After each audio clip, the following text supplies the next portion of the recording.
পূজা, নমস্কার। নমস্কার সুদীপ্তাদি। আমি বাঁকুড়া ডিস্ট্রিক্টের বড়জোড়া থেকে আসছি। আমার নাম পূজা মণ্ডল।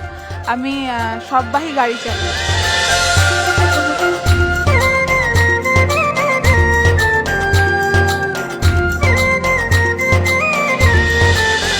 খুব আনইউজুয়াল কিন্তু পূজা, সববাহী গাড়ি একজন মহিলা চালাচ্ছেন। সারা ভারতবর্ষে 3 জন এরকম মহিলা আছে। তুমি তাদের মধ্যে একজন। একজন। সুপার পূজা, সুপার।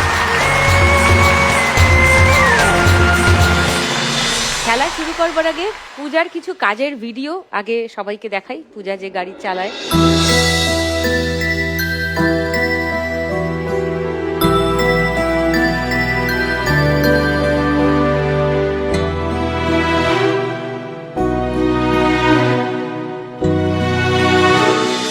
মন খারাপ হয় নাকি টেনশন হয় কাজটা করার সময়? টেনশন হয় না, কিন্তু কিছু কিছু সময় মন খারাপ তো হয়।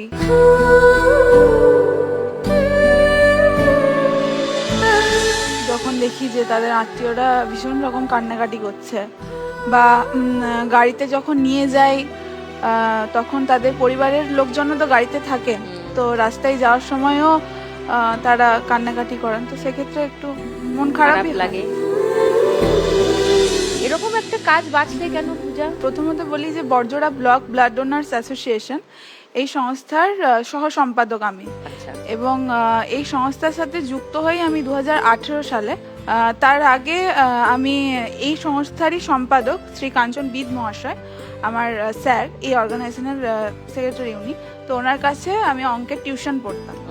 তো স্যারের কাছে যখন আমি গল্পগুলো শুনতাম এই গাড়িটা সম্পর্কে, গাড়িটা বড়জোড়া, সোনামুখী, এই সারাউন্ডিংস বলে, তোর এই সারাউন্ডিংসে কোনো সববাহী পরিষেবাই ছিল না। এবং আমাদের অর্গানাইজেশন শুরু হয়েছে 2012 সাল থেকে। তো 2013 সালে আমার স্যার এই জিনিসটা নোটিস করেন যে ওই এলাকার মানুষকে এতটা সমস্যা ফেস করতে হচ্ছে, এবং উনি আমাদেরই একটি রক্তদান শিবিরে তৎকালীন এমপি কাছে আবেদন করেন যে এই এলাকার জন্য একটি সববাহী পরিষেবা যেন দেওয়া হয়। এবং গাড়িটা আমরা তৎকালীন সময়ে এমপি ল্যাড থেকে পাওয়া অর্থে কিনেছিলাম। আচ্ছা। এবং এখনো রান করছে গাড়িটা, 12 বছর ধরে পরিষেবা দিচ্ছে। তো ওই টাইমে আমি শুনতাম যে গাড়িটা চালাতে কতটা অসুবিধা ফেস করতে হয়, যে পেট্রোল পাম্পে গেলে তেল দিতে চাইতো না। কেন? মানে এই গাড়িটা তো অচ্ছুত। গাড়িটা আসার পর বড়জোড়া এলাকার অনেকেই বলেছিল যে গাড়িটা আসার পর এখানে মরার সংখ্যা বেড়ে গেছে।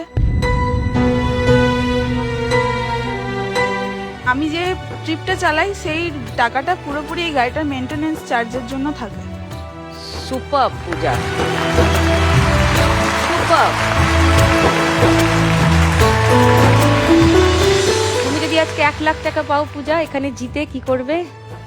আমার যেটা ইচ্ছা আছে, আমাদের অর্গানাইজেশনটা পুরোপুরি একটা ইন্ডিপেন্ডেন্ট অর্গানাইজেশন, মানে আমরা 250 জন মেম্বার আছি যারা নিজেরা ফান্ড দিয়ে এই অর্গানাইজেশনটা চালায়।